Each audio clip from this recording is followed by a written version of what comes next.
Noticentro 1, CMI. Buenas noches, bienvenidos a las noticias. Los siguientes son los tres hechos más importantes de hoy en Colombia. Uniformados del ejército que cumplían labores de control territorial fueron rodeados durante 2 días por campesinos del corregimiento La Meseta en zona rural de Suárez, Cauca, que les exigieron salir de sus territorios por temor a confrontaciones que los dejen en medio del fuego cruzado. Los militares indicaron al campesinado que estaban cumpliendo el mandato constitucional y que su presencia buscaba garantizar la tranquilidad en la zona. Esta zona de la geografía se ubica a un costado de la represa La Salvajina, a 3 horas de la cabecera municipal de Suárez, donde predominan los cultivos de hoja de coca. Ampliaremos esta noticia en nuestra emisión nacional a las 9 de la noche. Con explosivos, grupos ilegales mantienen sitiados a municipios en el Catatumbo. Los habitantes de Acarí, Teorama, San Calixto, La Gabarra y Convención, en norte de Santander, permanecen prácticamente confinados en sus viviendas, producto de la situación de orden público. En Acarí, grupos ilegales dejaron un bolso, al parecer, con explosivos frente a la iglesia. Ampliación de esta noticia en nuestra emisión nacional a las 9 de la noche. Más de 500 choques simples se registran al día en Bogotá, responsables en buena parte del caos vial que enfrenta la capital. Este año los choques por latas o de latas, como se llaman, se han incrementado 30%. Lo que los conductores ignoran es que cuando hay un siniestro simple ya no se debe llamar a la policía de tránsito. Eso le podría generar un comparendo por obstrucción de la vía. Con la nueva ley 2161, los conductores deben tomar fotos y retirar los vehículos de las vías con mayor accidentalidad. Son la avenida Boyacá, la NQS, la autopista Norte, la avenida Ciudad de Cali y la avenida Caracas. Ampliaremos esta noticia en nuestra emisión nacional a las 9 de la noche. Las siguientes son las noticias más importantes del mundo hoy. Rusia redujo sus objetivos militares en Ucrania y anunció que se centrará en el este del país, en la región de Donbass. El ejército de Ucrania mata en combate al 7º general ruso, que pierde la vida durante la invasión a Ucrania. Cerca de 300 personas murieron durante el bombardeo ruso al teatro de Mariupol. El presidente Joe Biden visitó a los soldados estadounidenses en la frontera polaca con Ucrania y lanza aguda crítica a Vladimir Putin. El Papa Francisco consagró a Rusia y Ucrania al Inmaculado Corazón de María, pidiéndole el fin de la guerra insensata. Más de la mitad de los niños de Ucrania han sido desplazados por la guerra rusa. Naciones Unidas denunció que decenas de funcionarios, periodistas y activistas ucranianos han sido víctimas de detenciones arbitrarias y desapariciones forzosas. Estados Unidos y Europa firman un acuerdo para limitar la dependencia energética de Rusia. Ataques de rebeldes yemeníes provocaron un enorme incendio en una planta petrolera saudí. Miles de estudiantes marcharon en las calles de la capital de Chile en la primera gran manifestación que enfrenta el presidente izquierdista Gabriel Boric. Con Claudia Palacios y Margarita Ortega. El ejército ruso confirmó que más de 1.300 de sus militares han muerto durante la invasión a Ucrania. Además, las fuerzas militares aseguraron que rebajan sus objetivos y que dirigen sus tropas hacia la región separatista del Donbass. Las fuerzas militares rusas aseguraron que han cumplido la primera fase de sus objetivos. Rusia confirmó que ya ha terminado su primera etapa y se retiran hacia las zonas prorrusas del Donbass, que ahora califican de objetivo principal. El Ministerio de Defensa ruso afirmó que desde el inicio de la invasión a Ucrania, desde el 24 de febrero, han muerto 1.351 soldados y más de 3.000 han resultado heridos. К сожалению, в ходе специальной военной операции есть потери среди наших боевых товарищей. На сегодня погибли 1351 военнослужащий. 3825 получили ранения.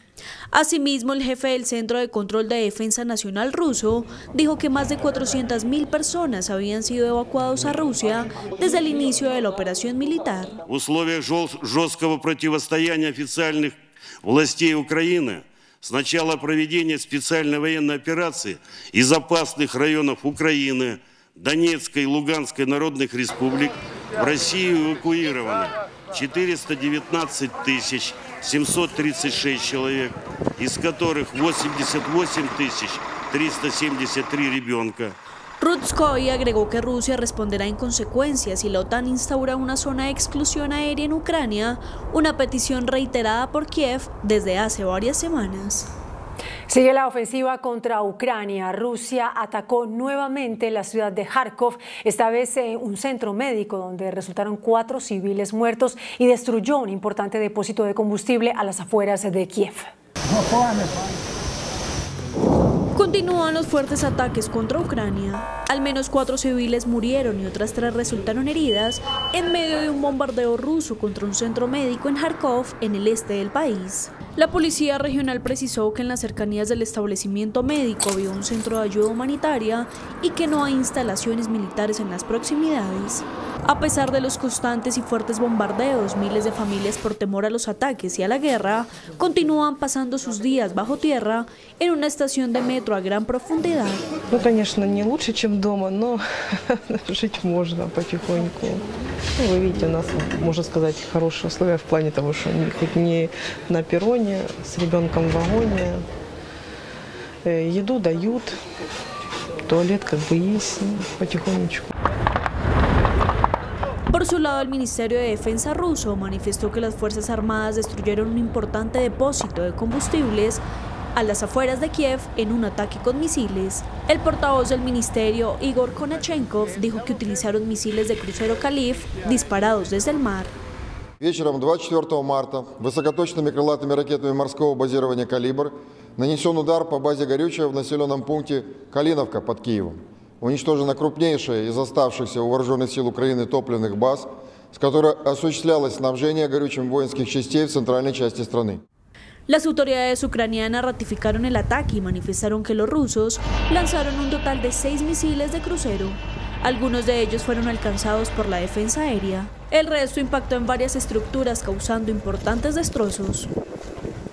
La prensa ucraniana informó que el ejército del país mató en combate al 7º general ruso. Se trata del comandante de la División 49, Yakov Riazanatsev, quien habría caído durante los intensos combates justo al norte de Jersón, ciudad donde Rusia ha perdido el control como consecuencia de la contraofensiva ucraniana. De hecho, decenas de coroneles y otros oficiales rusos también han muerto durante la invasión, que según proyecciones de Kiev ya deja más de 16.000 soldados invasores fallecidos. Las autoridades de la ciudad ucraniana de Mariupol cifraron las pérdidas humanas en 300 luego del ataque al teatro de la ciudad, en el que se refugiaban más de 1.000 personas. Rusia no detiene sus ataques sobre el territorio de Ucrania pese a la presión internacional, y las cifras de muertos y heridos después de los constantes bombardeos continúa aumentando a diario, como en el caso de la ciudad de Mariupol, atacada en varias ocasiones. Las autoridades del lugar informaron que ya son 300 las personas que murieron en el bombardeo por parte del Kremlin de hace una semana al teatro. Hasta el momento se desconocía el número de víctimas, dada la dificultad de tener información sobre lo que ocurre en la ciudad sitiada. Se cree que alrededor de 1.300 personas se refugiaron en el edificio. No hay servicios de emergencia operando en Mariupol y los intensos combates y bombardeos cerca del teatro han impedido los intentos de rescate. En el suelo, a las afueras del edificio, estaba pintada en letras rusas gigantes la palabra niños. El mensaje era lo suficientemente grande como para ser visto desde el cielo, pero eso no fue capaz de repeler a Moscú y su afán de tomar control de más ciudades. Además, salieron a la luz las primeras imágenes del interior del teatro de Mariupol bombardeado por las tropas rusas. En el video se observan escombros por todos lados, mientras muchas personas conversan en medio de la devastación. Y el mandatario estadounidense Joe Biden estuvo en Polonia, cerca de la frontera con Ucrania. Ahí visitó a los soldados de su país que apoyan a Ucrania y volvió a llamar a Putin criminal de guerra. Luego de su reunión con Ursula von der Leyen en Bruselas, el mandatario estadounidense Joe Biden viajó a Polonia y aterrizó en una ciudad cercana de la frontera con Ucrania para mostrar el compromiso occidental contra la invasión lanzada por Rusia, que empieza a convertirse en una guerra de desgaste. recibió un informe sobre la respuesta humanitaria para aliviar el sufrimiento de los civiles en Ucrania y responder al flujo creciente de refugiados que huyen de la guerra de Putin, y además condenó la responsabilidad de Rusia en la guerra. The single most important thing that we can do from the outset is keep the democracies united in our opposition and our effort to curtail the devastation that is occurring at the hands of a man who, I quite frankly, think is a war criminal. And I think it will meet the legal definition of that as well. Polonia ha recibido más de 2 millones de estos desplazados que se vieron obligados a abandonar sus hogares, en su mayoría mujeres y niños. Biden visitó a sus tropas que están en esta región como parte del despliegue de 100.000 soldados estadounidenses presentes actualmente en Europa. E incluso se sentó a comer con ellos pizza y les agradeció su labor. Because we are the organizing principle for the rest of the world. And I said, we've sent the best available of America, and that's all of you, women and men. So I'm here, I came for one simple, basic reason, not a joke. Say thank you. Thank you, thank you, thank you for your service. El demócrata se mostró decepcionado por no poder cruzar desde Polonia la frontera con Ucrania para evaluar por sí mismo el impacto de la guerra en este país, al asegurar que no lo dejan hacerlo por motivos de seguridad. Luego se dirigió a Varsovia para tener más conversaciones con el presidente polaco y visitar mañana a los refugiados. El Papa Francisco presidió una ceremonia especial en la que consagró a Rusia y a Ucrania al Inmaculado Corazón de María. En una emotiva Eucaristía presidida por el Papa Francisco en la Basílica de San Pedro del Vaticano, el Sumo Pontífice consagró al Inmaculado Corazón de la Virgen María, la Iglesia, la humanidad y de manera especial a Rusia y Ucrania, países que actualmente se encuentran en guerra. La liturgia, que coincidió con la celebración de la Anunciación a la Virgen, contó en su primera parte con un acto de penitencia con el que el Santo Padre se confesó y pidió perdón ante Dios por la guerra, además de confesar a los asistentes como parte del sacramento de la penitencia, a quienes invitó a volver a Dios y a su perdón. In questi giorni notizie e immagini di morte continuano a entrare nelle nostre case, mentre le bombe distruggono le case di tanti nostri fratelli e sorelle ucraini inermi. L'efferata guerra che si è abbattuta su tanti e fa soffrire tutti, provoca in ciascuno paura e sgomento. Avvertiamo dentro un senso di impotenza e di inadeguatezza. Abbiamo bisogno di sentirci dire non temere, ma non bastano le rassicurazioni umane.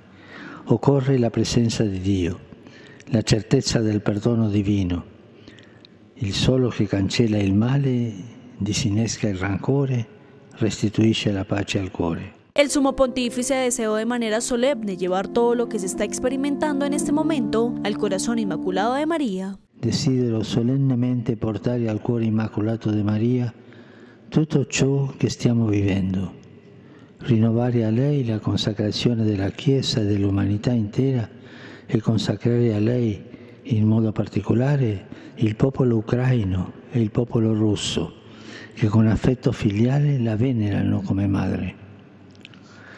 Non si tratta di una formula magica, no, non è questo, ma si tratta di un atto spirituale. Al mismo tiempo, miles de obispos en catedrales y capillas de todo el mundo estaban leyendo la misma oración con los idiomas locales, lo que resultó en uno de los eventos de la Iglesia Mundial coordinados con mayor precisión que se recuerda. El acto comenzó a las 5 de la tarde, hora local del Vaticano, y despertó el interés mundial en el marco de la creciente tensión que vive el mundo por un conflicto que ha dejado millones de desplazados y miles de muertos. Funcionarios de defensa de Estados Unidos aseguran que el alto porcentaje de falla en los misiles rusos sería una de las razones por las cuales Rusia no ha logrado los objetivos que se trazó cuando decidió invadir a Ucrania. Las últimas horas de la invasión de Rusia a Ucrania han estado signadas por informaciones como el retroceso de las tropas invasoras y la recuperación de posiciones del país atacados cercanas a la capital, lo que suscita la pregunta de por qué Rusia no consiguió sus objetivos después de más de un mes de invasión. Desde que Putin ordenó la ofensiva, su ejército no ha logrado neutralizar la fuerza aérea de Ucrania a pesar de tener unas fuerzas armadas mucho más grandes. Y sus bombardeos a menudo terminan en matanzas de civiles, algunas de las cuales intentan justificar acusando a las fuerzas defensivas de ocultarse en lugares como maternidades o centros comerciales. Funcionarios estadounidenses que hablaron bajo condición de anonimato debido a la confidencialidad de la información estiman que los misiles guiados de precisión ruso están fallando hasta el 60% de las veces, lo que puede explicar parte de los problemas. Según dijeron, cualquier tasa de falla del 20% o más se consideraría alta. El Comité Internacional de Rescate aseguró que Ucrania está al borde de una crisis de salud pública catastrófica por los ataques a los centros sanitarios. Los civiles en Ucrania han sido de los más afectados por los constantes bombardeos, según el Comité Internacional de Rescate, que además advirtió que esta población se enfrenta a una crisis sanitaria catastrófica, ya que los ataques a las infraestructuras sanitarias están limitando el acceso a servicios y suministros que salvan vidas. En Ucrania el impacto en la atención médica en solo el primer mes del conflicto ha sido colosal y como hemos visto en otros conflictos en curso, es probable que empeore y que los más vulnerables paguen el precio más alto. Durante este tiempo, el CIR afirmó que han nacido más de 4.300 bebés en Ucrania y se esperan 80.000 nacimientos en los próximos 3 meses. Pero a medida que el sistema sanitario ucraniano siga colapsando, el riesgo para las nuevas madres y los bebés aumentará. Las personas desplazadas en centros de recepción y búnkeres abarrotados corren el riesgo de contraer COVID-19, ya que menos del 40% de los ucranianos han sido vacunados contra el virus. El comité está trabajando con socios en Ucrania para brindar servicios de evacuación a las personas atrapadas por el conflicto y entregar artículos esenciales a quienes se vieron obligados a huir. El Fondo de Naciones Unidas para la Infancia advirtió que más de la mitad de niños y niñas en Ucrania están desplazados por el conflicto con Rusia. Más de 3,7 millones de personas han salido de Ucrania para escapar de los combates, según Naciones Unidas, quienes estiman más de 10 millones a quienes han tenido que abandonar sus hogares desde el inicio de la ofensiva militar. De acuerdo con este informe de UNICEF, un mes de guerra en Ucrania ha provocado el desplazamiento de 4,3 millones de niños y niñas, lo que representa más de la mitad de la población infantil total del país, que asciende aproximadamente a un total de 7,5 millones. Esta cifra incluye a más de 1,8 millones de niños y niñas que han cruzado los países vecinos como refugiados y 2,5 millones que se han desplazado dentro de Ucrania. UNICEF ya ha observado una reducción en la cobertura de vacunación sistemática e infantil, incluyendo la del sarampión y la poliomielitis. Pronto, esto podría ocasionar brotes de enfermedades que se pueden evitar con vacunas, especialmente en las zonas superpobladas donde la gente se está refugiando de la violencia. Si bien los países fronterizos no tienen datos exactos sobre los refugiados que se han quedado en ellos y de cuántos habrían seguido camino rumbo a otros países de Europa, Polonia, con 2,2 millones, es el país que más llegadas ha registrado en este tiempo. A Rumania han llegado 572.000, a Moldavia 376.000 y a Hungría 336.000, según ACNUR, que estima también más de 422.000 llegadas a Rusia. Justamente Naciones Unidas denunció que decenas de funcionarios, periodistas y activistas ucranianos han sido detenidos arbitrariamente por las fuerzas rusas que invadieron Ucrania, a las que incluso señaló de desapariciones forzadas, advirtiendo que algunos casos se asemejan a tomas de rehenes. Los ucranianos temen a una creciente campaña de secuestros e intimidación en la lucha de Rusia por afirmar el control sobre las ciudades que invade. Esto cuando decenas de funcionarios, periodistas y activistas ucranianos están siendo detenidos arbitrariamente y sometidos a desapariciones forzadas en estas áreas controladas por Moscú. Así lo denunció la ONU, que recopiló información sobre al menos 36 casos de detenciones civiles que se convirtieron en objetivos por ser pro-ucranianos o por ser percibidos como pro-ucranianos por las fuerzas rusas. En algunos casos, el modus operandi adopta una forma de toma de rehenes y además los familiares de los detenidos no estaban informados del lugar al que se llevaban a los prisioneros. Again, this does seem to be a pattern that is occurring in areas that are occupied by the Russian Federation, that armed forces of the Russian Federation are going specifically to detain and do not inform relatives and others where they are taking people, and that does in some cases appear to be a form of hostage taking. La ONU también alertó que son cada vez mayores las informaciones sobre el aumento de las fosas comunes en la asediada ciudad de Mariupol, incluida una que parecería contener al menos 200 cuerpos. La Unión Europea está considerando el cierre de fronteras con Rusia y Bielorrusia después del pedido de Ucrania para bloquear por completo las conexiones de transporte con ese país. El Ministerio de Infraestructura de Ucrania pidió este viernes a la Unión Europea que cierre sus fronteras con Rusia y Bielorrusia, país aliado de Moscú en la invasión lanzada hace un mes con Ucrania. Las autoridades ucranianas indicaron que estas medidas son necesarias para detener el suministro al país agresor de bienes de doble uso, militar y civil, que puedan ser utilizados con fines militares. El ministerio también instó al bloque de los 27 a bloquear el transporte de bienes y de personas hacia Rusia y Bielorrusia por el territorio de la Unión Europea y por sus fronteras, precisando que envió una petición oficial a la Comisión Europea. El cierre de las fronteras representaría un endurecimiento de las restricciones impuestas por los países occidentales y sus aliados desde el inicio de la invasión lanzada por Rusia contra Ucrania hace un mes. Según Kiev, esto permitiría aumentar la presión económica contra estos países, ya que las empresas rusas encuentran formas de eludir las múltiples sanciones económicas impuestas por la Unión Europea. Y la Unión Europea y Estados Unidos firmaron un acuerdo para reducir su dependencia del gas ruso, por lo que Washington incrementará en casi un 70% el envío de gas al bloque. Putin tiene a Europa entre la espada y la pared por culpa de la elevada dependencia energética del viejo continente con Rusia, y por eso Europa trabaja a marchas forzadas para deshacerse de este incómodo vínculo.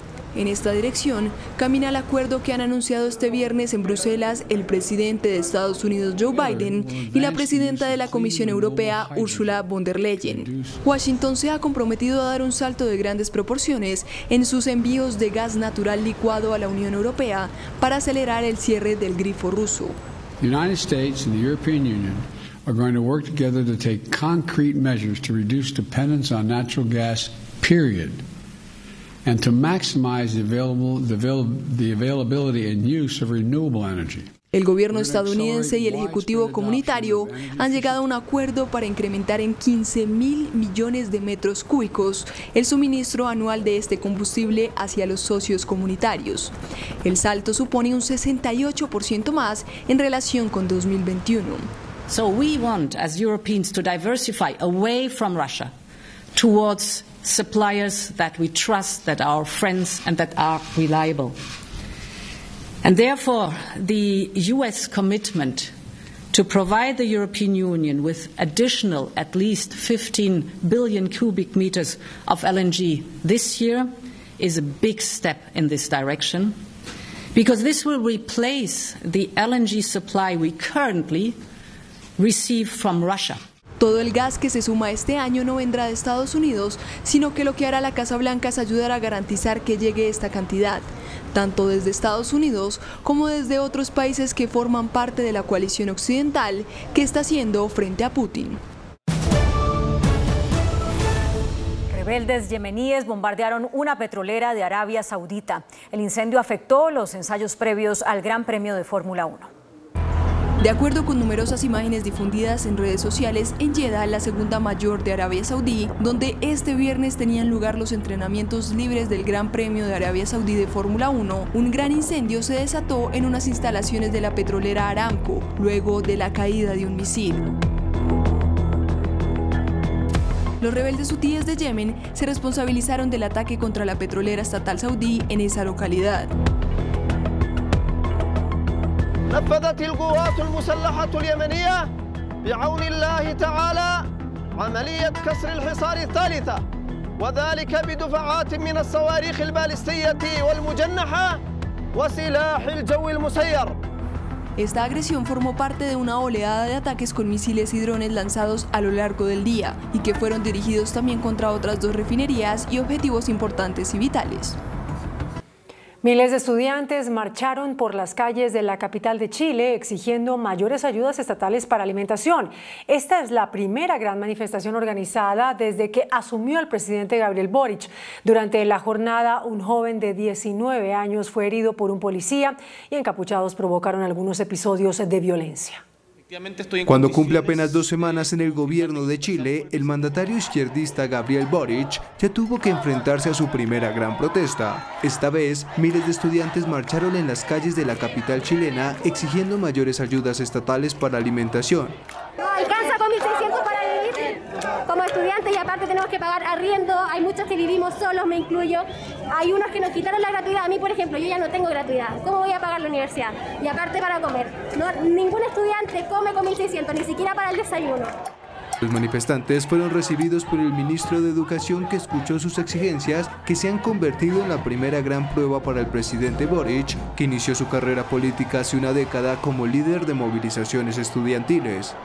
A pesar de que la protesta fue en gran parte pacífica, grupos de encapuchados vestidos de negro encendieron barricadas, destrozaron paradas de autobús y saquearon algunos locales cercanos al Palacio de Gobierno en Santiago. También lanzaron piedras a la policía. Mientras un joven de 19 años fue herido de bala por un agente cuando recién iniciaba la manifestación, pero está fuera de riesgo vital.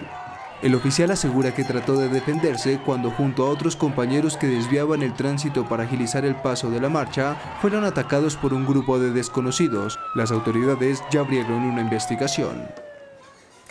Fuertes lluvias e inundaciones azotan el norte del Perú, que es golpeado por un poderoso temporal que tiene en alerta a 13 regiones de ese país. La fuerte lluvia azotó a la localidad norteña de Lajas, en la provincia peruana de Cajamarca, inundando calles y cortando el tráfico en zonas por las que no podían pasar vehículos ni transporte público. Las autoridades, que también tuvieron que rescatar a personas de las calles convertidas en ríos, informaron que las lluvias torrenciales dejaron decenas de casas inundadas y destruidas, mientras hubo fuertes cuestionamientos de los afectados que atribuyen la situación a una negligencia estatal y exigieron a las autoridades la limpieza de los cauces y drenajes para evitar nuevas inundaciones. Ahorita nuevamente el río ha desbordado esto por negligencia del Estado. No tenemos ahorita nada de apoyo del Estado. Ahorita yo les he hecho un llamado, mire, cuántas vidas hemos salvado. Hoy día hemos sacado personas, la gente ha peligrado, incluso se han metido ahí con el cargador, nos hemos metido a rescatar a la gente y mira los daños que está ocasionando ahorita. Las autoridades locales no tienen informes oficiales de heridos o muertos tras la emergencia provocada por el fuerte temporal de lluvias que tienen alerta 13 regiones del país andino. Por cuarto año consecutivo, Nueva Delhi, en la India, es calificada como la capital más contaminada del mundo y la que respira el peor aire. Según el último informe anual de contaminación del aire publicado por la suiza AQR, Nueva Delhi y Bangladesh encabezaron un año más la lista de capitales y países con la peor calidad del aire en 2021, una posición que no han abandonado en los últimos 4 años entre escasos progresos.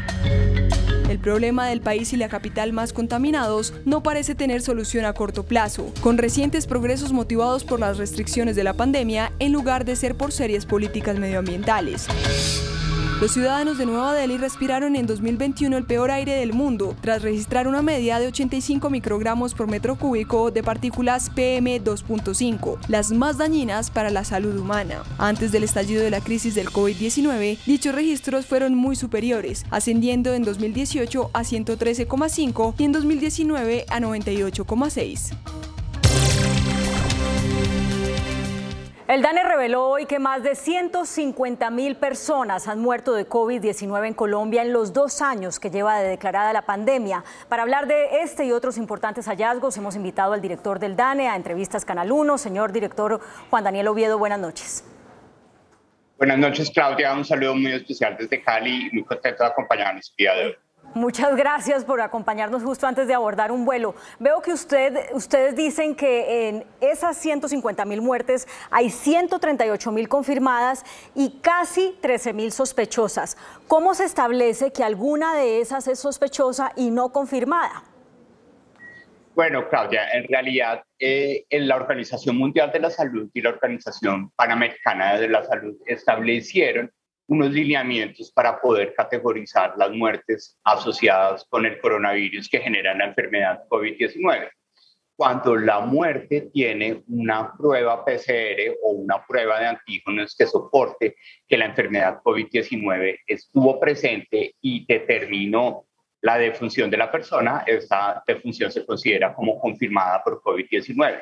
Sin embargo, en otros contextos, lo que tenemos son diagnósticos clínicos o epidemiológicos con ausencia de prueba y por consiguiente la sintomatología y el diagnóstico clínico llevan a generar una sospecha que después tiene que ser confirmada o evaluada a través de una autopsia verbal que se lleva a un comité de reclasificación que lidera el Ministerio de Salud y Protección Social.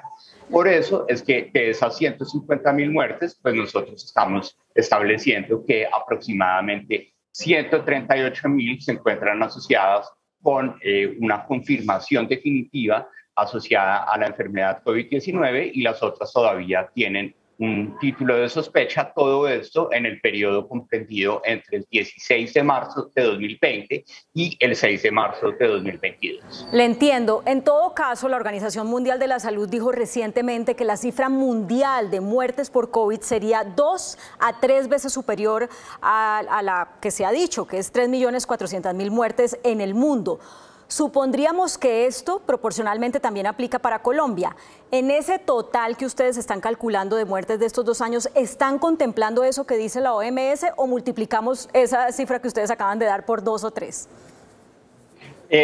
Exactamente lo contrario, Claudia. Creo que el sistema de registro civil y estadísticas vitales de Colombia es uno de los más rigurosos de América Latina y el Caribe, y precisamente desde el comienzo nosotros hemos aplicado los lineamientos internacionales. Desafortunadamente otros países no siguen al pie de la letra estos mandatos que establece la OMS y por consiguiente existe una subestimación de muertes por COVID-19. Tanto es así que el resultado que estamos presentando el día de hoy pues corresponde a una reducción del volumen que nosotros habíamos estimado el pasado 25 de septiembre, porque efectivamente en esos comités de reclasificación del Ministerio de Salud y Protección Social se evaluaron esas muertes confirmadas y sospechosas sobre verdaderamente que el COVID-19 haya sido la causa efectiva de defunción. Por eso, Colombia, como lo puede certificar la Organización Panamericana de la Salud, es un caso que no aplicaría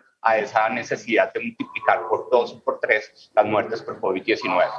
Ah, bueno, clarísimo. Ahora, ¿hay manera de calcular cuánta gente murió indirectamente por cuenta del COVID? Me refiero a la gente que por las cuarentenas dejó de ir a sus consultas habituales del médico o se retrasó en el diagnóstico o en sus tratamientos.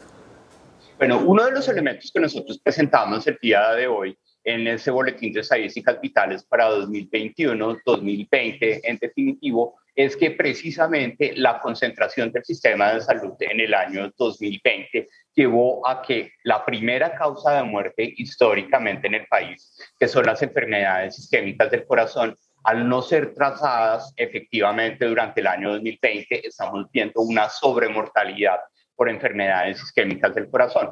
Por ejemplo, Claudia, en 2019 nosotros teníamos 39.179 defunciones asociadas con enfermedades isquémicas del corazón y en 2021 estamos registrando 51.988, un valor totalmente atípico en la serie histórica que demuestra que efectivamente el temor de las personas a tener el tratamiento médico o la ausencia de esos servicios por estar concentrados a la gestión de la pandemia, llevó a que tuviéramos una sobremortalidad por enfermedades isquémicas del corazón, que desde el cuarto trimestre de 2021 se convirtió nuevamente en la principal causa de muerte para hombres y mujeres por todas las causas. No, pues un impacto tremendo. Ahora, director, también es muy llamativa de estas estadísticas que ustedes entregaron hoy, las cifras sobre la diferencia en la mortalidad entre hombres y mujeres. Dicen ustedes que los hombres víctimas de esta enfermedad son casi 35.000 más que las mujeres víctimas de COVID, 92.500 hombres versus 58.700 mujeres. ¿Qué explica esa enorme diferencia? Bueno, desde el comienzo, siempre la literatura epidemiológica empezó a identificar que la enfermedad COVID-19 tenía un elemento de sobremortalidad masculina. Incluso a los inicios de la pandemia nosotros establecíamos que 2 de cada 3 defunciones confirmadas por COVID-19 correspondían a hombres y la otra correspondía a mujeres, algo que se ha nivelado en cierta forma por los patrones de mayor contagio que tuvo la enfermedad, en ese caso en particular, en la tercera ola de contagios y en la cuarta ola de contagios, y por eso es que en este momento de todas las defunciones aproximadamente el 61% corresponden con hombres y el 39% corresponde con mujeres. Un elemento que ha sido documentado por la literatura epidemiológica desde el inicio de la pandemia. Una última pregunta, porque ya veo que lo están llamando a abordar, de otro tema que ustedes hoy revelaron, y es el de la encuesta Pulso País, que está mostrando que la gente anda muy pesimista. Casi la mitad de las personas siente que su situación económica está peor que la del año pasado y un buen porcentaje cree que su situación económica va a estar peor dentro de un año. ¿Cómo se explica esto? ¿Qué relación tiene con la inflación, con la campaña presidencial, por supuesto con el encarecimiento de los alimentos? ¿Cómo lo analizan ustedes? Bueno, ese es un muy buen punto, Claudia. Efectivamente, para febrero del 2022 estamos observando una reducción de 1 punto del indicador de confianza del consumidor, que se ubica en 34.9 puntos, específicamente asociado a el hecho de que los hogares están considerando que la situación económica del país en los próximos 12 meses pasó de un entorno optimista a un entorno pesimista, y por consiguiente podemos explicar a partir de las otras respuestas del pulso social que el entorno inflacionario que estamos viendo, que está afectando el presupuesto alimentario de los hogares, así como el ciclo político que estamos viviendo en este momento, está detrás de las principales afectaciones sobre la confianza de los hogares en el país. Bueno, pues datos muy importantes a tener en cuenta para las políticas y para todo. Muchísimas gracias, director Juan Daniel Oviedo, director del DANE. Buen viaje. Buenas noches, Claudia, y siempre atento a cualquier requerimiento de todos ustedes, y un saludo muy especial. Muchas gracias, buenas noches. Sigan con más Noticentro 1 CMI. Noticentro 1 CMI. Asonada contra el ejército. 300 campesinos expulsan a militares en Suárez, Cauca. Tensión en Catatumbo. Hostigamiento a convención. Abandonan explosivos en Acarí. 242 menores reclutados por grupos armados tras la firma de la paz, revela la JEP. JEP rechaza sometimiento de alias Otoniel y pide que no se extradite hasta que diga la verdad. Extraditan jefe del Clan del Golfo. A la cárcel coronel señalado de abusar sexualmente de una subteniente. Crecen choques simples en Bogotá. Ley obliga a conductores a tomar fotos y retirar vehículos. Estados Unidos deporta 600 colombianos en menos de un mes. Autorizan dosis de refuerzo para menores entre 12 y 17 años. Petro y Francia inscriben aspiración presidencial y revelan programa de gobierno. Gilinski logra 2 puestos en junta directiva de Sura. Más de 1 millón de traslados a Colpensiones se reportan en el último año. Con Claudia Palacios y Margarita Ortega. Iniciamos nuestra segunda hora de noticias. Hubo momentos de tensión en zona rural de Suárez, municipio del Cauca. Un grupo de campesinos expulsó a varios militares que hacían operaciones de registro y control en una zona de cultivos ilícitos. El hecho que fue rechazado por el ejército.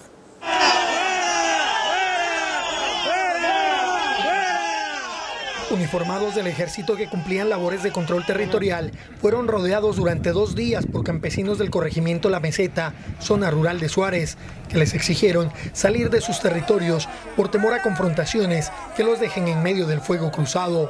Los cuales, con intereses comunes del narcotráfico y el gabor Jaime Martínez, pretendían quitarles sus armas de dotación y sacarlos del sector. Rechazamos contundentemente ese tipo de conductas y acciones de asonada y actuaciones que se encuentran tipificadas dentro de nuestro ordenamiento penal por la Ley de Seguridad Ciudadana como la violencia contra el servidor público. Hubo cruce de palabras, la comunidad, pero el ejército supo atender la situación y ya en estos momentos se encuentran saliendo de del territorio donde se encontraban. Los militares indicaron al campesinado que estaban cumpliendo el mandato constitucional y que su presencia buscaba garantizar la tranquilidad en la zona.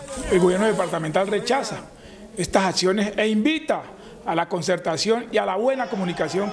Esta zona de la geografía se ubica a un costado de la represa La Salvajina, a 3 horas de la cabecera municipal de Suárez, donde predominan los cultivos de hoja de coca. En la región del Catatumbo hay zozobra por los enfrentamientos entre grupos al margen de la ley. Se registran hostigamientos a la población civil y el abandono de paquetes con explosivos en zonas apartadas. Los habitantes de Acarí, Teorama, San Calixto, La Gabarra y Convención, el norte de Santander, permanecen prácticamente confinados en sus viviendas producto de la situación de orden público. Ahí ellos viven en el siguiente cuarto. En una explosión grande, alguna cosa, imagínense que no vaya a ser, que les vaya a pasar algo a ellos ahí. En Acarí, los feligreses hace 8 días no asisten a misa porque grupos ilegales dejaron un bolso, al parecer con explosivos, frente a la iglesia. Hoy hace 8 días permanece el bolso en la puerta del templo, es decir, en el parque, entre la puerta del templo y el parque. Es muy preocupante porque han pasado tantos días y no sabemos realmente cuándo vienen los expertos en antiexplosivos. Cualquier niño se puede acercar, cualquier persona adulta. Así el artefacto estuviera en cualquier lugar, es una preocupación. En San Calixto son más de 3.000 campesinos incomunicados y en alto riesgo por la presencia de artefactos explosivos en las vías. Se encuentra ubicado desde hace 8 días un artefacto explosivo identificado como un cilindro, y dentro de esa rampla hay una serie de artefactos explosivos que en estos momentos ponen en riesgo la vida de todos los ciudadanos, la vida de todos los campesinos. Las autoridades se responsabilizan de estos ataques contra la fuerza pública y la población civil, al ELN y a disidencias de la FARC. Noticentro 1 CMI conoció que en el Catatumbo norte de Santander desde hace 3 meses hay un acuerdo tácito entre las disidencias de las FARC y el ELN para disminuir las confrontaciones, mantener el control territorial y manejar las economías ilegales. De ser una de las regiones más convulsas del país, el Catatumbo goza hoy de una tensa calma que propicia un acuerdo entre los principales actores armados de la región, el Frente 33 de las disidencias de las FARC y el ELN. Entonces, en este momento, ¿qué tenemos en el Catatumbo? Tenemos el ELN y el Frente 33, las disidencias, repartiéndose el control territorial, economías ilegales, principalmente temas de narcotráfico y de producción, digamos, de cultivos de coca. Entonces, en este momento hay una tensa calma. Las confrontaciones en la región han disminuido. Los integrantes del EPL han sido desplazados de la región y las FARC y el ELN han cooptado los poderes locales. Estamos hablando particularmente del ELN. Han cooptado de diversas maneras instituciones políticas, poderes políticos, lo cual hace que difícilmente se muevan asuntos de administración sin el beneplácito, sin la aprobación, el consentimiento del ELN. Son 10 estructuras del ELN, especialmente del Frente de Guerra Nororiental, el Frente de Guerra Oriental y el Frente Urbano Nacional. Por parte de las disidencias están los frentes 33, 45 y 41. Hay municipios y hay regiones y territorios en donde prácticamente son repúblicas independientes, en donde las disidencias de las FARC, sobre todo el Frente 33, son la autoridad. En medio de esta gobernabilidad establecida por los grupos armados, vive hoy la región del Catatumbo. Según un informe de la Justicia Especial para la Paz, 242 menores han sido reclutados forzosamente por grupos ilegales después de la firma del acuerdo de paz en 2016. El reclutamiento forzado de menores sigue siendo un arma de guerra y control territorial usada por casi todos los grupos ilegales en Colombia. Desde el 1 de diciembre de 2016 hasta la fecha, 242 menores fueron reclutados, según un informe de la Unidad de Investigación de la JEP. Los mayores reclutadores son los disidentes de las FARC con 77 víctimas, el ELN con 59, otros grupos sin identificar también con 59 y el Clan del Golfo con 29 menores reclutados. Los menores son sometidos como parejas sexuales de los comandantes, usados como informantes y obligados a participar directamente en enfrentamientos armados. El reclutamiento también es usado para presionar a las familias para que no entreguen información a las autoridades. El informe recoge el testimonio del líder indígena Arquimedes Caripo, quien dijo que en el Chocó 20 menores se suicidaron para evitar el reclutamiento. Los departamentos con más víctimas son Antioquia con 46, Chocó con 39, Norte de Santander 31, Valle del Cauca 23 y Cauca 12. Reclamantes de tierras protestaron ante la Justicia Especial para la Paz. Denuncian que 5 años después de la firma del acuerdo, las propiedades que fueron desalojadas por las FARC permanecen ahora en manos de presuntos testaferros de esa guerrilla. Más de 50 personas que hacen parte de 14 familias expulsadas de sus fincas por las FARC permanecen en la puerta de la Justicia Especial para la Paz. Mi casa estaba acá, pero me la agarraron a bombas, a granadas, me la volaron. Yo estaba adentro, estaba con mis 2 hijas y yo estaba embarazada. A mí me cogieron, me botaron al piso, me pusieron un fusil acá, a mis hijas me las quitaron y se las llevaron para el monte. Con documentos de propiedad, exigen que los excomandantes de las FARC devuelvan los bienes que ocuparon cuando los desplazaron. Hace 19 años la FARC, ellos los tienen, allá los tienen, son testaferros de la FARC. Y somos campesinos que vamos en la calle, no hemos superado la calidad de vida propia después de los desplazamientos. Nosotros hemos sufrido la guerra, somos sobrevivientes de la guerra, llevamos 17 meses en la calle. Estas personas ya han protestado ante la Unidad de Restitución de Tierras y otras entidades del Estado en busca de respuesta. La Justicia Especial para la Paz rechazó el sometimiento de alias Otoniel a ese tribunal y le pidió a la Corte Suprema de Justicia que no lo extradite hasta que cuente la verdad. Los magistrados confirmaron que Dairo Usugadavid, alias Otoniel, no puede acceder al sistema de Justicia Especial para la Paz bajo la figura de tercero involucrado en el conflicto. Sin embargo, le pidieron a la Corte Suprema de Justicia que condicione su extradición a Estados Unidos hasta que rinda testimonios ante diferentes salas de la JEP y ante la Comisión de la Verdad. Pueda disponerse en la modalidad condicionada a que la entrega se haga una vez el señor Usugadavid haya cumplido con los requerimientos del Sistema Integral de Verdad, Justicia, Reparación y No Repetición. Según la JEP, la extradición también debe estar condicionada a que alias Otoniel regrese a Colombia inmediatamente termine de cumplir la condena por narcotráfico. Sin necesidad de una solicitud de extradición elevada por el gobierno colombiano para tal fin.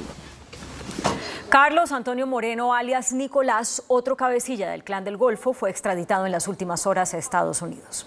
Camilo Moreno Tuberquia, alias Nicolás, fue extraditado para responder por cargos de narcotráfico en cortes de Nueva York y de la Florida.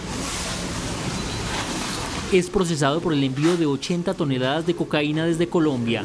Alias Nicolás fue capturado hace 3 años por la policía. En Colombia también tiene una condena de 20 años de prisión por homicidio, secuestro, enriquecimiento ilícito y lavado de activos. En el mismo avión también fue extraditado un sobrino de alias Otoniel. Esta noche fue enviado a la cárcel el coronel Carlos René Pedraza, señalado de haber abusado sexualmente de una subteniente del ejército en Yopal, Casanare. Una juez de control de garantías de Yopal, Casanare, envió a la cárcel al coronel Carlos René Pedraza Guarín, excomandante del Batallón de Servicios y Apoyo para el Combate de la 16ª Brigada del Ejército, como presunto responsable de haber abusado sexualmente de una subteniente de esa institución. Los hechos investigados ocurrieron en la madrugada del pasado 6 de marzo en Yopal. El oficial supuestamente se sobrepasó con la subteniente en una discoteca donde compartían varios uniformados y luego, en el casino de la sede militar, la habría abusado sexualmente. La víctima fue encontrada desnuda y abandonada en una zanja. Las pruebas periciales y los estudios forenses dan cuenta de que en el momento de la agresión, la mujer se encontraba en estado de indefensión y no estaba en condiciones de consentir una eventual relación sexual. Por estos hechos, el coronel Pedraza Guarín fue capturado en Puerto López Meta y la Fiscalía le imputó los delitos de acceso carnal abusivo con persona incapaz de resistir agravado y acto sexual violento agravado, cargos que no aceptó. Hay temor entre los habitantes de las poblaciones Galera Zamba y Loma de Arena en Bolívar por el aumento de hechos violentos y la falta de autoridades para combatir el crimen. En Loma de Arena y Galera Zamba en Bolívar, dos poblaciones históricamente tranquilas a orillas del Mar Caribe, están ocurriendo hechos violentos que son un misterio para habitantes de estas localidades. Son episodios que no se vieron en épocas de la violencia guerrillera ni cuando el paramilitarismo se instaló en la región. Lo que sucede hoy se le atribuye al crimen organizado. Este es un pueblo muy tranquilo y se ha visto afectada por la inseguridad, por los temas de microtráfico, temas de crimen organizado. 6 asesinatos en 33 días y panfletos en los que se invita a la población a dormir temprano tienen con miedo a sus habitantes. Y la gente está muy atemorizada, los niños especialmente. Y todas las personas, todos estamos con ese temor. Hace 15 días, estos pasquines fueron distribuidos para intimidar a los lugareños. 2 días después de haber echado los panfletos, empezaron a matar a algunas personas. Hace hoy 9 días mataron a una persona y hace 3 días mataron otra. Galera Zamba, la próspera población en el siglo pasado de Salinas de Colombia, hoy está en el olvido y ni puesto de policía tiene. El DANE reveló hoy que el número de muertes por COVID-19 en Colombia tras 2 años de pandemia supera las 150.000. El balance entregado por el DANE indica que se confirmaron 138.511 fallecimientos por COVID-19, mientras que 12.820 casos están en sospecha para un total de fallecimientos de 151.331. El virus les costó la vida a 92.541 hombres y a 58.790 mujeres. Una sobremortalidad en hombres, sobre todo de más de 60 años, en donde la proporción de defunciones en hombres de 60 años y más corresponde al 44,1% de todas las defunciones. Según el DANE, las principales causas de muerte en Colombia en 2021 fueron el COVID-19, el infarto, la enfermedad pulmonar, la neumonía y el tumor de estómago. Colombia reportó un leve repunte en los contagios por COVID-19 en las últimas 24 horas.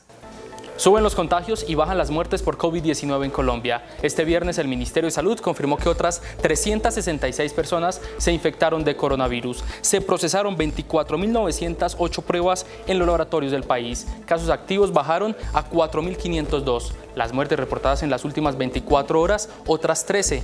El total de fallecidos en medio de la pandemia, 139.544 víctimas. Estas son las cifras de los últimos 4 días, el comportamiento de la pandemia. El martes 294 contagios, 18 fallecidos. Día miércoles 293 contagios, 19 fallecidos. Ayer 351 contagios, 23 fallecidos. Hoy 366 contagios, 13 fallecidos. El Ministerio de Salud autorizó la aplicación de dosis de refuerzo o terceras dosis de las vacunas contra el COVID-19 a personas entre los 12 y los 17 años. A partir del próximo lunes, los niños y jóvenes entre 12 a 17 años podrán aplicarse ya las terceras dosis o vacunas de refuerzo contra el COVID-19. Solo y exclusivamente con la vacuna de Pfizer, quien es la que ha mostrado hasta ahora los estudios en todo el país y ha tenido ya evidencia sólida y clara de que su vacuna es segura, eficaz. El director de prevención del Ministerio de Salud planteó una preocupación en torno a los contagios con COVID entre menores de edad. Aumentaron las hospitalizaciones pediátricas por COVID-19. Esto no tiene duda, las cifras son contundentes. A la fecha, el 82,4% de la población ya cuenta con una primera dosis, con esquemas completos el 67,8%, pero con refuerzos solamente se lo ha aplicado el 35,8% de la población. Una crítica situación migratoria se conoció este viernes. Al menos 600 ciudadanos colombianos han sido deportados desde Estados Unidos por pasar la frontera de manera irregular. El director de Migración Colombia, Juan Francisco Espinosa, aseguró que se evidenció en una visita que hicieron las autoridades migratorias a Estados Unidos hace 15 días que se viene registrando un aumento en la migración irregular de diferentes nacionalidades, incluida la colombiana. En dicha visita pudimos corroborar un incremento en la presión migratoria hacia los Estados Unidos que ha incluido la nacionalidad colombiana. Ante esa situación, Estados Unidos decidió enviar 600 ciudadanos colombianos que estaban en ese país a territorio colombiano. En el mes de marzo, se han recibido 600 personas en 6 vuelos, todas personas adultas que ante infracciones de ingreso irregular a los Estados Unidos en un marco de normas sanitarias han sido retornados a territorio nacional como una medida totalmente autónoma y soberana del gobierno de los Estados Unidos. Desde Migración Colombia hicieron un llamado a los colombianos para que no expongan su vida en este tipo de travesías. Muchos han decidido pasar a Estados Unidos irregularmente por México, pero la orden es que las autoridades migratorias devuelvan a esas personas. Gustavo Petro y Francia Márquez inscribieron su candidatura presidencial y vicepresidencial en la Registraduría Nacional. Lo hicieron con el aval del Partido Colombia Humana. Además, Petro reveló su programa de gobierno en el que hace énfasis en la igualdad social y en la paz. Gustavo Petro hizo 2 actos de campaña hoy: inscribir formalmente su candidatura en la registraduría y presentar su programa de gobierno. Dijo que el servicio diplomático no va a ser para amigos de su gobierno ni para pagar favores. El servicio diplomático de Colombia en el gobierno del pacto histórico no va a ser para regalar privilegios, no va a ser herencias para no trabajar. Y Francia Márquez le entregó un lapicero, un esfero, como símbolo de lo que debe ser el cambio en Colombia por medio de la educación. Para que juntos, todos los colombianos y colombianas, para que usted, Gustavo Petro, con su hermana Francia Márquez, escribamos una nueva historia para Colombia. ¿Cuánta distancia entre un fusil y un esfero? ¿Cuánta? Significaría ni más ni menos que el esfero es el símbolo del cambio en Colombia. La semana entrante está pendiente la inscripción de Federico Gutiérrez como candidato presidencial, tan pronto anuncie su fórmula a la vicepresidencia.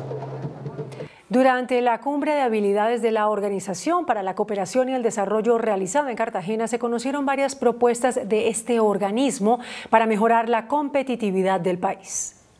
Durante su intervención en el segundo día de la cumbre de habilidades de la Organización para la Cooperación y el Desarrollo Económicos, el secretario general se refirió a los retos que tiene el país. Por crear reformas para promover la recuperación económica que sea inclusiva y que sea para todos es importantísimo. Así que hemos estado recomendando desde la OCDE estrategias integrales para crear mejor formalización de las personas, obviamente financiación de costos, ayuda a las clases menores y también reducir la carga impositiva. Por su parte, el presidente Duque se refirió a quienes han hablado sobre la suspensión de las exploraciones de hidrocarburos en el país.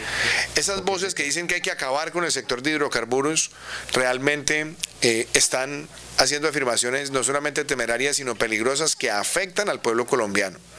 Si nosotros mañana dejáramos de explorar en nuestro país, el mensaje que le damos a los mercados es tan grave que inmediatamente el precio del galón de gasolina se duplicaría y el precio del gas se triplicaría, generando más inflación y empobreciendo a las familias colombianas. El jefe de Estado puntualizó que Colombia también va a seguir contribuyendo a la sostenibilidad energética. Taxistas de Bogotá protagonizaron varias protestas por el asesinato de 2 de sus compañeros en menos de 24 horas. La víctima más reciente fue un joven de 28 años. La policía ofreció una recompensa de 20 millones de pesos para dar con el paradero de los autores del crimen. Hay máxima alerta en Bogotá por la delincuencia que están protagonizando bandas delincuenciales y de la que son víctimas los taxistas. Este año han sido blanco de estas bandas 89 taxistas. Esta semana, en menos de 24 horas, fueron 2 los asesinatos.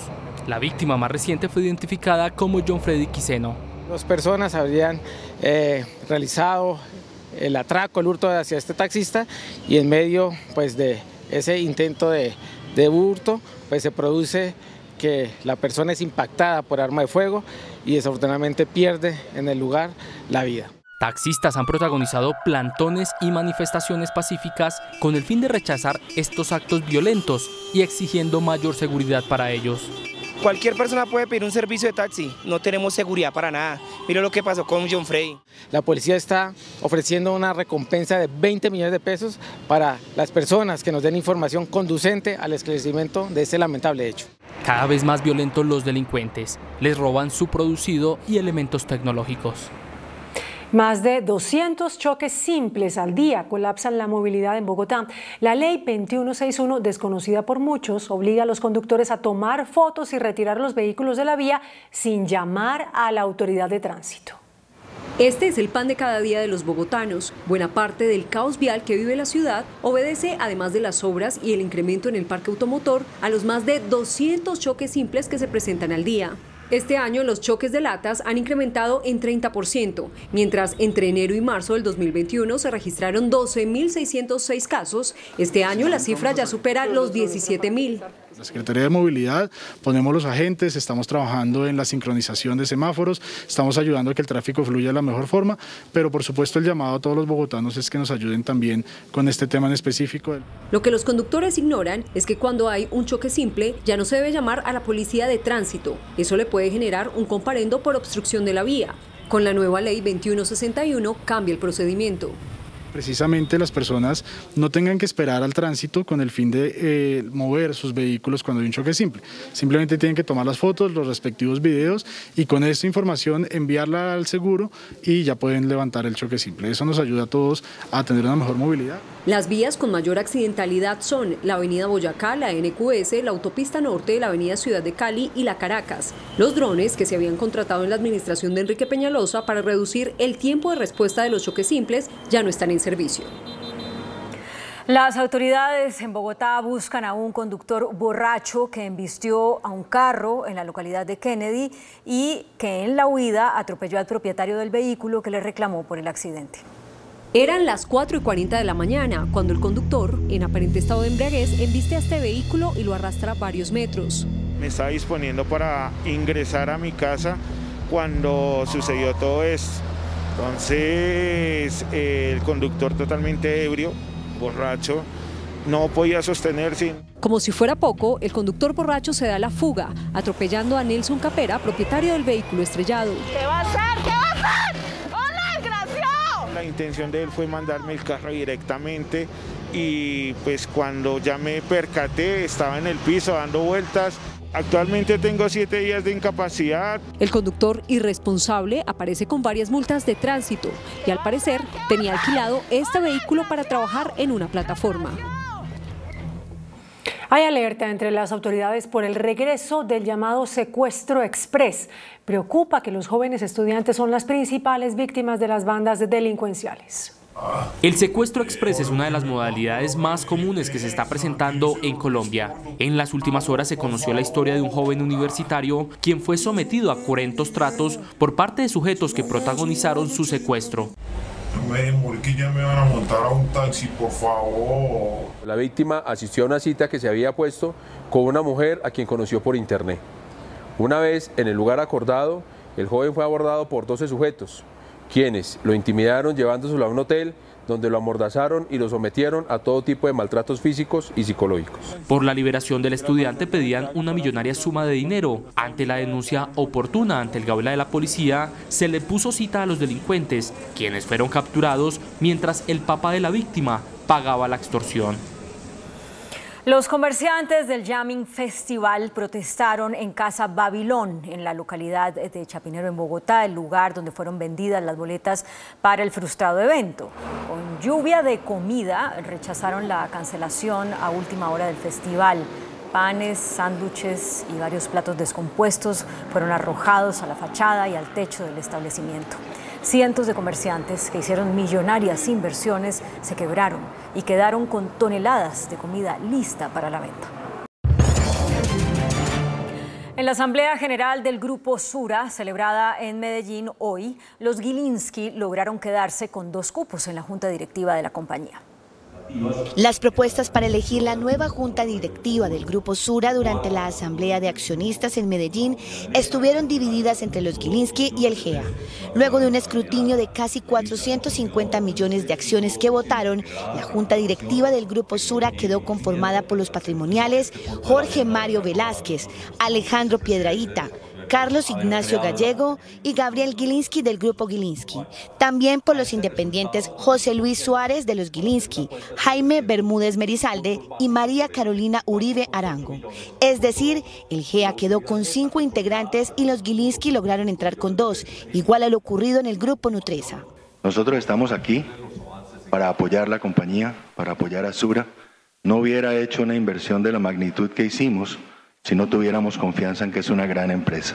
Durante la asamblea también se aprobó repartir un pago de dividendos de 784 pesos por cada acción, un crecimiento del 30% respecto a lo pagado el año anterior. La Superintendencia Financiera de Colombia autorizó la tercera oferta pública de adquisición de acciones del Grupo Gilinski sobre Sura y Nutresa. De esta manera quedó autorizada la garantía para el desarrollo de la oferta pública de adquisición para la compra de las acciones de Nutresa y Sura. La Superintendencia Financiera y la Bolsa de Valores de Colombia certificaron el documento que da vía libre a la puesta en marcha de lo que será la tercera ronda para la adquisición de estas acciones propuesta por los Gilinski. Este conglomerado ha logrado participación importante dentro de las empresas del grupo empresarial antioqueño, que busca ampliar su participación con una mejor oferta para los accionistas minoritarios. Por ejemplo, en el caso de Nutresa, se ofrece $12,58 por acción, unos 47.615 pesos a la tasa de cambio de hoy, lo que representa un alza de 7,6% a la última cotización de esa acción. Se espera las fechas establecidas para la realización de la OPA.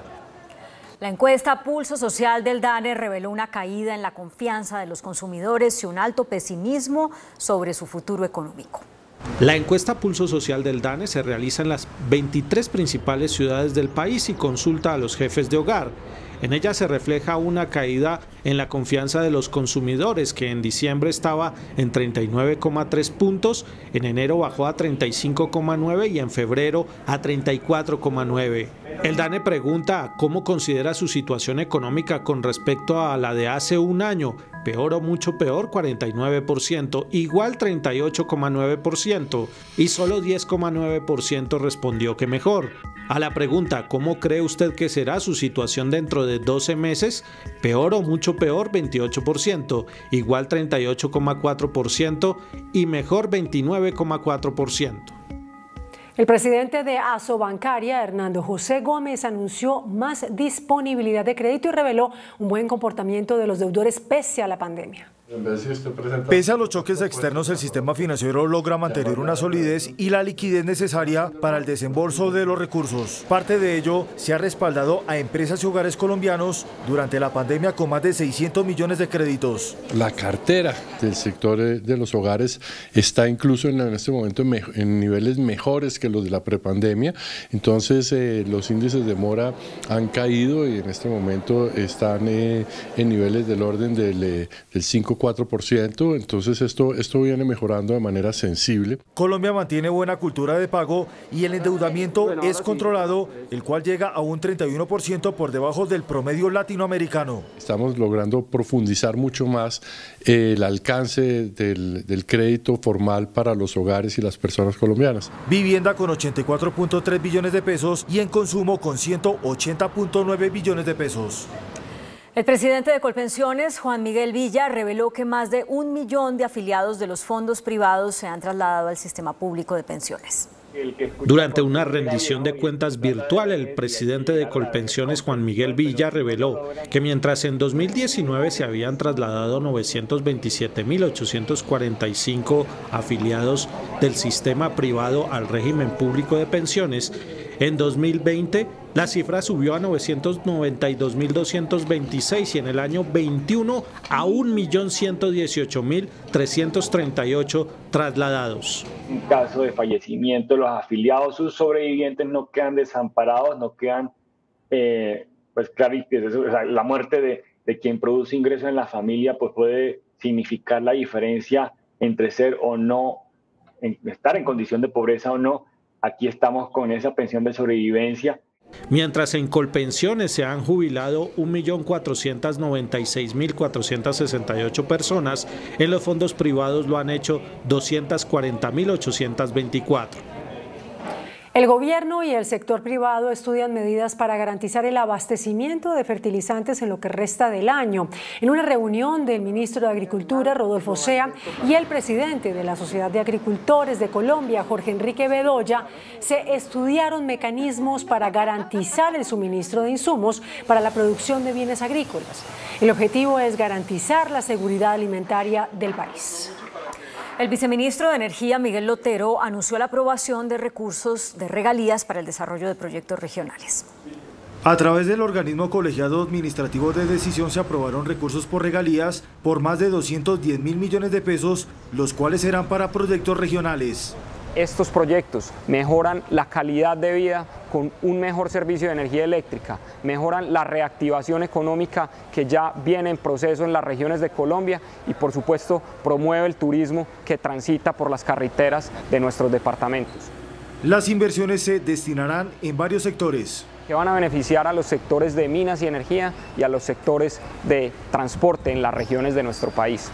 Para el sector de minas y energía aprobamos un proyecto por 19.000 millones de pesos que van a beneficiar a los municipios de San José del Guaviare y El Retorno en el departamento del Guaviare. Se tendrán 4 iniciativas en varios departamentos del país. El índice de capitalización de la bolsa, que mide el comportamiento de las 20 principales acciones, cerró al alza. El índice selectivo MSCI Colcap de la Bolsa de Valores de Colombia subió 0,84% a 1.606 puntos. La acción del Grupo Argos fue la que más subió, con una valorización de 5,62% a 14.290 pesos. La acción del Grupo Bolívar fue la que más bajó, con una pérdida de 9,38% a 87.000 pesos. La acción más negociada de la jornada fue la de Colcap, al movilizar más de 55.000 millones de pesos, con una variación positiva de 0,68% a 16.200 pesos.